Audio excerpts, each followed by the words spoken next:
Hello everybody, welcome back to Screen Stars and welcome to my review for the second season of Dexter.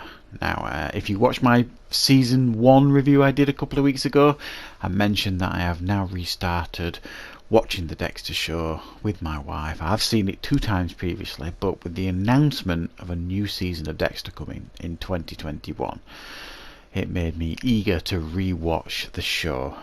So now we have completed season 2.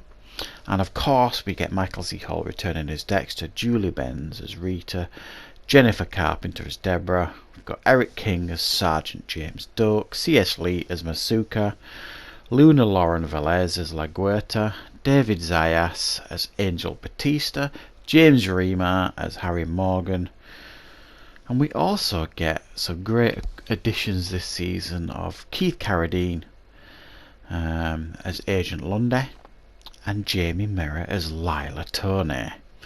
Now, this following on from the first season, and this will contain spoilers for the first season, but obviously for the second season. And at the end of the first season, if you remember, Dexter had to kill his biological brother, the ice truck killer. And at the beginning of season 2, he's lost his mojo basically. He can't kill. He tries a couple of times to go through his process of killing, and he can't bring himself to do it. So he's really out of sync at the beginning of this season, Dexter, after everything that happened in the first season, as his sister, Deborah, who, as you remember in the first season, was lovers with the ice truck killer and even got engaged to him, and then he tried to kill her. So she's really struggling to overcome that, and she actually is living with Dexter at the start of this season because she's too afraid to be on her own. And then the bombshell drops, if you like. Dexter's killing grounds, I suppose you could say, where he drops off his body parts in the bags, is discovered by a couple of divers. Which starts a huge, massive manhunt. The FBI get involved, and specifically Keith Carradine's detective Londo, FBI agent Londo, I should say. So Dexter, for this whole season, really, is for the most part on the back foot, because he has to try and evade being caught as this huge investigation unfolds. It's quite clear from the evidence that they found that these killings are far more prominent than the ice truck killings. So Dexter is really trying to keep himself out of prison, or if you like, out of the electric chair, even for the most of this season. In his personal life, him with Rita, things aren't going well. He is confronted by Rita about her husband Paul, who dies at the beginning of this season in prison, and he was pleading with Rita to try and talk to Dexter and try and get her to see that it's Dexter that set him up. And when she confronts Dexter, he admits what he did, and then basically admits that he's got an addiction. So Rita decides to support him, sends him to a program, which is where he meets the psychopath known as Lila, who becomes his sponsor as he's trying to control his addiction. Now, everybody from the surface thinks that he's got an addiction to drugs, including Rita, Sergeant Dorks, who's been spending much of the early season following him around because he suspects something's not right. But when he sees him at this program, he assumes he's an addict and backs off.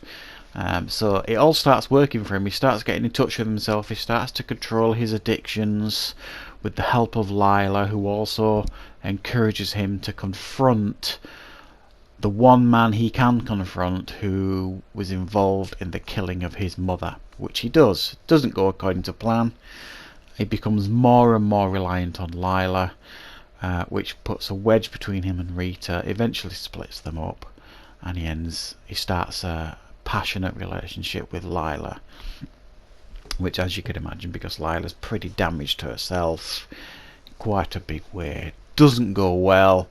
Eventually starts sending him back to Rita, which doesn't go down well with Lila, and she starts this campaign to try and hurt those closest to Dexter as the season and the second half of the season progresses. The Dork storyline here, I thought the Dork's Dexter storyline throughout this season was absolutely brilliant. It was handled beautifully. You know, this constant pressure cooker that Dexter's in this season. Every angle that you look at, his personal life, the FBI manhunt, Dork's following him at the early part of the season, then he backs off for a couple of episodes and then restarts his kind of chase of Dexter.